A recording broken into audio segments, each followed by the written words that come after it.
बिस्मिल्लाहिर्रहमानिर्रहीम। Hello student, previous lecture में हमने क्वेश्चन नंबर 1 और 2 किया था न्यू फर्स्ट ईयर। आज हम क्वेश्चन नंबर 3 से ऑनवर्ड आगे करेंगे। तो क्वेश्चन नंबर 3 जो है हमारे पास उसकी स्टेटमेंट है, prove that z bar is equal to z if and only if z is real. इसका मीनिंग क्या है? देखें, जब भी ये वाला वर्ड स्टेटमेंट के अंदर आ जाता है तो इसका क्या मतलब है? इसका मीनिंग ये होता है कि आपने इस स्टेटमेंट को लेकर ये वाली स्टेटमेंट प्रूव करनी है और फिर कन्वर्सली इस स्टेटमेंट को लेकर ये वाली स्टेटमेंट जो है वो प्रूव करनी है। तो इसका मतलब ये होता है कन्वर्सली भी प्रूव करना होता है। तो लेट करते हैं, late z is equal to x plus iota y and z bar is equal to x minus iota y। Conjugate ले लिया हमने इसका। अब इस कंडीशन को कंसीडर करना है हमें, ये वाली कंसीडर को, और z रियल प्रूव करना है। तो कंसीडर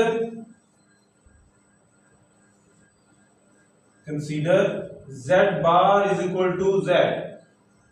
इनकी वैल्यू क्या है? z बार की वैल्यू पुट करते हैं यहाँ पे। ये क्या है? Value x plus iota y, sorry x minus iota y equal to x plus iota y। ठीक है जी। अब इन सारी वैल्यूज को उठा के इधर ले जाएं, यहां रह जाएगा 0 is equal to x plus iota y। ये दोनों वैल्यूज इधर जाएंगी तो minus x plus iota y। अब ये देखें, x से x क्या हो जाएगा? Cancel out. क्या रह जाएगा आपके पास? Iota y 2 iota y is equal to 0। अब मुझे बताएं क्या 2 0 हो सकता है या आयोटा? देखिए, दो वैल्यूज का प्रोडक्ट 0 आ गया है आपके पास। 2 आयोटा 0 नहीं हो सकता, तो फिर कौन सी वैल्यू 0 है? देखिए, दो वैल्यूज का प्रोडक्ट 0 है, तो इसका मतलब यह है 2 iota not equal to 0। This means y is equal to 0। जब y इज इक्वल टू 0 है, यानी इमेजिनरी पार्ट 0 हो गया, मुझे बताएं y इज इक्वल टू 0 है, यहां पुट करेंगे तो z की वैल्यू क्या आ जाएगी?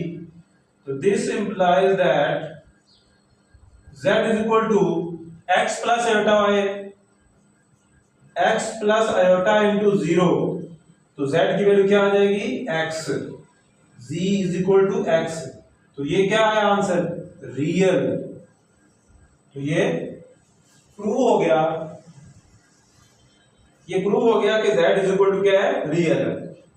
फर्स्ट पार्ट प्रूव हो गया। हमने इस कंडीशन को लेकर ये वाली कंडीशन प्रूव कर दी है कि z अगर z bar is equal to z है तो z क्या आता है? रियल आता है। ये प्रूव कर दिया। अब कन्वर्सली हमने जाना है, तो कन्वर्सली प्रूव करना है। लिखेंगे कन्वर्सली कंसीडर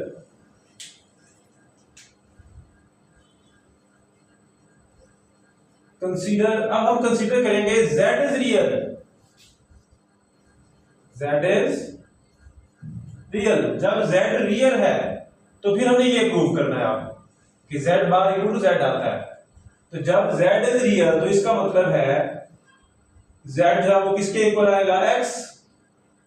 और मैं इसको लिख सकता हूं z is equal to x plus iota into 0। ठीक है। जब मैं इसका कॉन्जुगेट लूंगा तो क्या हो जाएगा? z bar is equal to x minus iota into 0। तो क्या फर्क पड़ेगा? z बार भी जो है वो किसके इक्वल आ जाएगा? x के इक्वल आ जाएगा। और x के इक्वल कौन सा था? z। तो z bar is equal to z। तो ये भी प्रूव हो गया। ठीक है जी। देखें, दोबारा देखें, हमने क्या किया है? पहले इस कंडीशन को लिया हमने, इस कंडीशन को, ये कंडीशन ले ली। ठीक है। इस कंडीशन को यूज करते हुए हमने ये वैल्यूज उठा के z की और z बार की यहां पुट की हमने, और इन दोनों वैल्यूज को इस राइट साइड पे ले गए, सिंपलीफाई किया, x कट गया, ये आयोटा y 2 आयोटा y, और y is equal to 2 iota not equal to 0। इसका meaning y is equal to 0। y is equal to 0 का मीनिंग क्या है? मतलब क्या है? जब y यहां 0 पुट करेंगे z किसके इक्वल आ जाएगा? x के इक्वल आ जाएगा। z is equal to x plus iota y 0 था, तो z is equal to x, real prove हो गया। जब कन्वर्सली हमने लिया तो कन्वर्सली हमने अब इस स्टेटमेंट को ले लिया, z is real. z is real लिया तो हमने कंसीडर किया z रियल है, तो फिर इसका इमेजिनरी पार्ट 0 होगा, z x के इक्वल होगा। तो z is equal to x plus iota into 0। तब इसका कंजुगेट लेंगे तो x माइनस आयोटा इनटू 0 क्या फर्क पड़ेगा, x z बार भी x के इक्वल आ जाएगा। तो z bar is equal to sorry यहां z bar is equal to z, ये प्रूव हो गया। ठीक है जी, ये था क्वेश्चन नंबर 3। अब चलते हैं हम क्वेश्चन नंबर 4 की तरफ।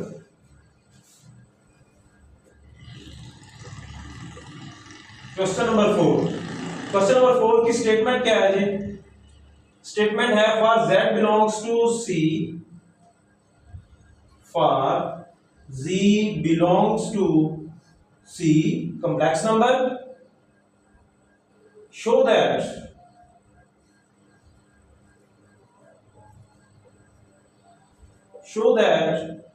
नंबर 1 पार्ट है z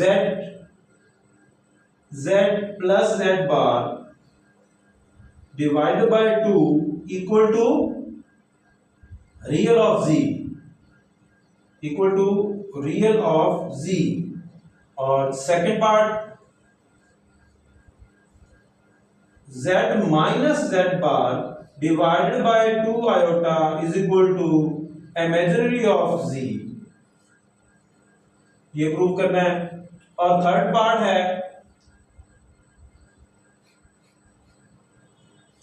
जो है वो प्रूव करना है हमने z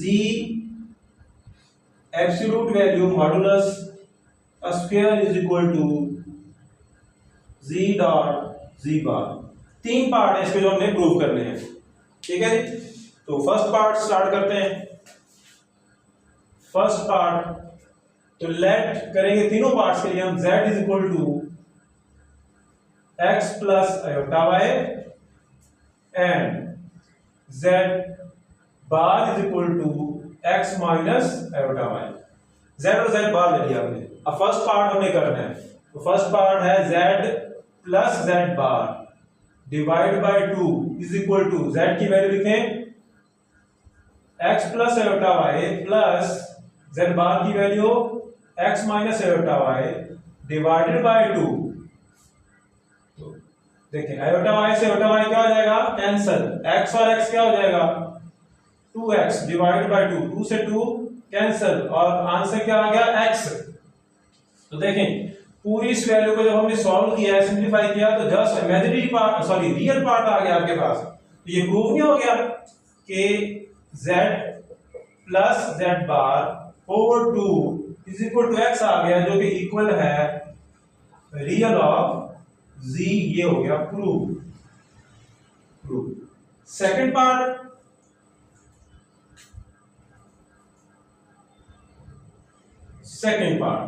सेकंड पार्ट देखें, वो है z minus z bar divide by 2 iota equal to z की वही वैल्यू जो मेरा दी हुई है x plus iota y minus into x minus iota y divide by 2 iota.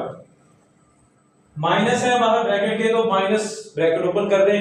Open करने के बाद कैंसिल आउट करेंगे, वैल्यू जो कैंसिल होती है माइनस x और प्लस आयोटा y। अब कौन सी वैल्यू कैंसिल आउट हो रही है, 2 आयोटा। अब देखें x से x कैंसिल आउट हो रहा है, तो क्या आ जाएगा आपके पास, iota y plus iota y 2 iota y over 2 iota, 2 iota से 2 आयोटा कैंसिल और आंसर आ गया y।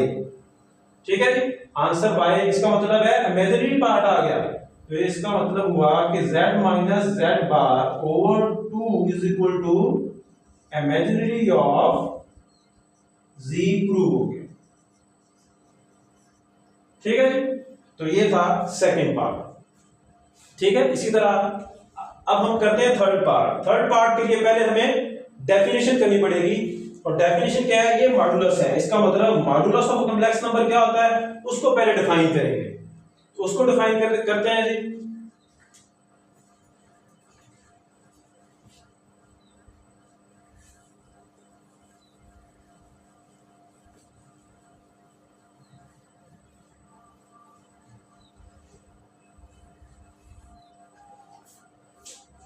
Modulus of complex number क्या होता है, पहले उसे डिफाइन कर लें।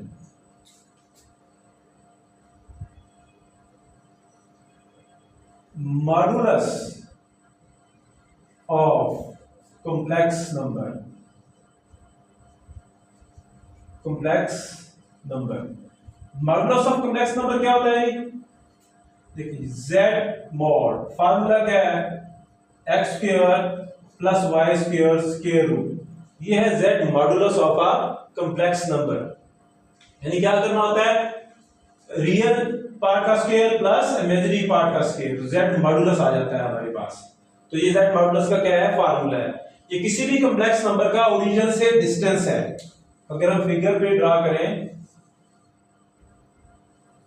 फिगर पे अगर हम ड्रा करें, अगर ये ओरिजिन है ये x y, तो अगर कोई कॉम्प्लेक्स नंबर यहां पे है x y, तो यहां से ओरिजिन से जो डिस्टेंस है इसे हम z मॉड कहते हैं, modulus of a complex number कहते हैं। ठीक है, अब z मॉडुलस का स्क्वायर इक्वल टू, ये प्रॉपर्टी भी है, z मल्टीप्लाई z बार के इक्वल आता है z मॉडुलस। कंसीडर करें नंबर, हमने दोबारा थर्ड पार्ट कर रहे हैं। अब third part, let z is equal to x plus iota y and z bar is equal to x minus iota y। ठीक है, अब मुझे बताएं z मॉड अगर हम निकालेंगे, फार्मूला ये लिखा हुआ है आपके सामने, तो x plus x square plus y square square root.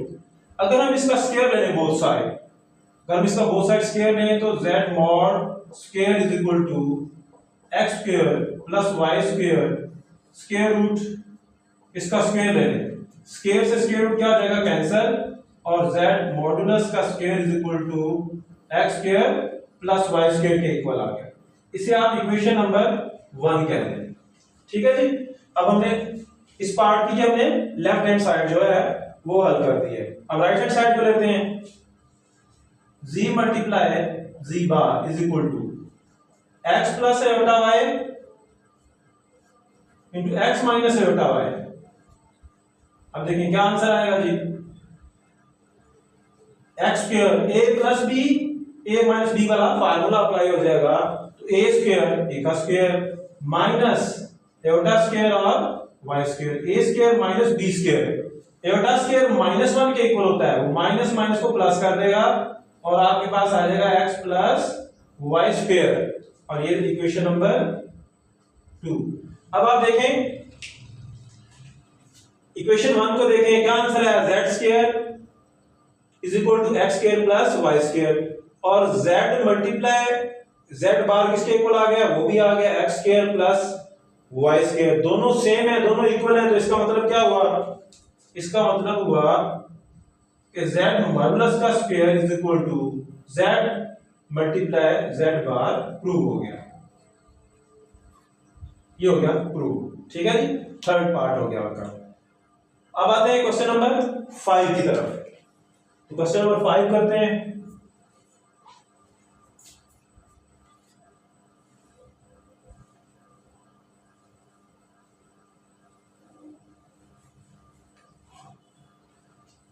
Question number 5,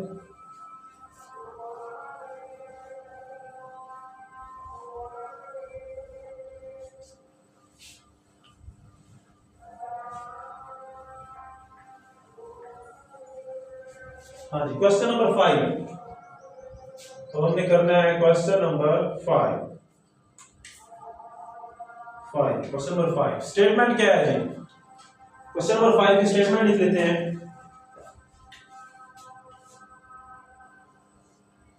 If z1 is equal to 2 plus iota, z2 is equal to 3 minus 2 iota, and z3 is equal to 1 plus 3 iota, ये given है। तो find करना है हमने, find the value of z1 bar multiply Z3 bar divided bye Z2, ये हमने find करना है। ठीक है जी, तो फाइंड कर लेते हैं।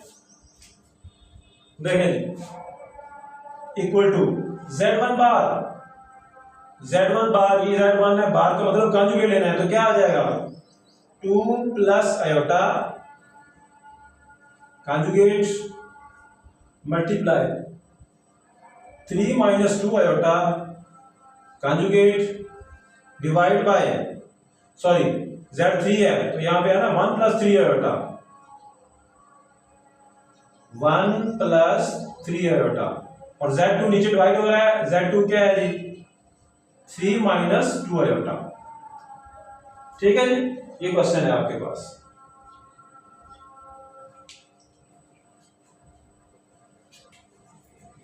जी 2 प्लस आयोटा कॉन्जुगेट लेंगे, आ जाएगा 2 माइनस आयोटा मल्टीप्लाई, इसका कॉन्जुगेट लेंगे 1 minus 3 iota divide by 3 minus 2 iota. Simple multiplication है जो हमने पहले लेक्चर में भी की थी। 2 को 1 से मल्टीप्लाई करेंगे 2 आ जाएगा, 2 को माइनस 3 से करेंगे माइनस 6 आयोटा, और माइनस आयोटा को 1 से माइनस आयोटा, और माइनस आयोटा को 3 आयोटा से minus minus minus plus 3 iota square divide by 3 minus 2 iota equal to 2 minus 6 iota minus 6 iota minus iota minus 7 iota, iota square minus 1 के equal होता है, वो plus minus minus 3 हो जाएगा divide by 3 minus 2 iota. ठीक है जी,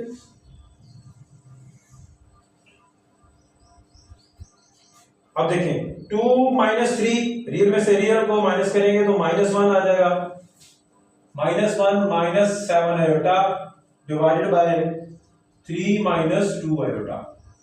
ये हो गया सिंप्लीफाई। अब आपने क्या करना है, आपने क्या करना है, नीचे आपको पता है अगर नीचे कॉम्प्लेक्स नंबर है तो कॉन्जुगेट से मल्टीप्लाई और डिवाइड, तो यहां पे कॉन्जुगेट से मल्टीप्लाई और डिवाइड कर दें 3 प्लस 2 आएगा। अब नीचे आपके पास वही formula a square minus 2 iota का square, a square minus b square, ऊपर मल्टीप्लिकेशन है, फिर माइनस 1 को 3 से मल्टीप्लाई किया माइनस 3, माइनस 1 को 2 से प्लस 2 से किया तो माइनस 2 आयोटा, और माइनस 7 आयोटा को 3 से मल्टीप्लाई किया तो माइनस 7 3 आर 21 आयोटा, और प्लस माइनस माइनस 7 को 2 से किया 7 2 are 14 iota square equal to 3 का स्क्वायर 9, 2 का square 4, iota square minus 1 minus minus plus 2 का square 4, minus 3 minus 2 iota minus 21 iota तो minus 23 iota, iota square minus 1 minus minus plus 14 is equal to 14 में से 3 minus किया तो क्या आ जाएगा 11 minus 23 iota divide by 9 plus 4 13। ठीक है जी, तो अलग अलग डिवाइड करें तो 11 बाय 13 माइनस 23 बाय 13 आयोटा, ये हमारे पास क्या आ गया जी आंसर आ गया। तो सिंप्लीफाई किया तो ये आंसर आ गया आपके पास। ठीक है जी, तो फर्स्ट लेक्चर में हमने 2 क्वेश्चन किए थे, अब सेकंड लेक्चर में हम 3 क्वेश्चन हमने किए हैं, क्वेश्चन नंबर 3 4 और 5। नेक्स्ट लेक्चर में बाकी क्वेश्चन जो रिमेनिंग एक्सरसाइज के हैं इंशाल्लाह वो करेंगे। तो देखते रहिए math house by doctor Mushtaq Ahmad. अल्लाह हाफिज़।